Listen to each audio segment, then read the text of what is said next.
ఆగాగు ఆచార్యదేవ, ఏమంటివి జాతి నెపమన సూతు సుతుని కింద నిలువ అర్హత లేదుందువా.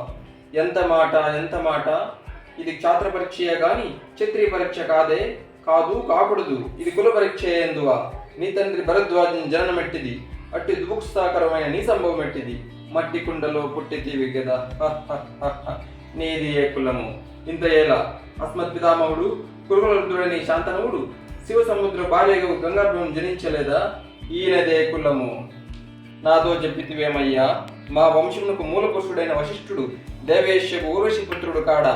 అతడు పంచమ జాతి కన్యకు అరుంధతిని శక్తిని, ఆసక్తి చండాలంది పరాశరుని, ఆ పరాశరుని పల్లెపరిచైన మత్స్యగంధి మా తాత వ్యాసుని, ఆ వ్యాసుడు విధవరాండ్రి అయిన మా పితమహి అంబికతో మా తండ్రిని, పితామహి అంబాలికతో మా పినతండ్రి పాండురాజును, మా ఇంటి దాసితో ధర్మ నిర్మాణచురుడానికి మీ కీర్తింపబడుతున్న ఈ విధర దేవుణ్ణి కనలేదా. సందర్భావసరములను బట్టి చేత బీజ ప్రాధాన్యములతో శంకరమైన మా వంశము ఏనాడో కులహీనమైనది.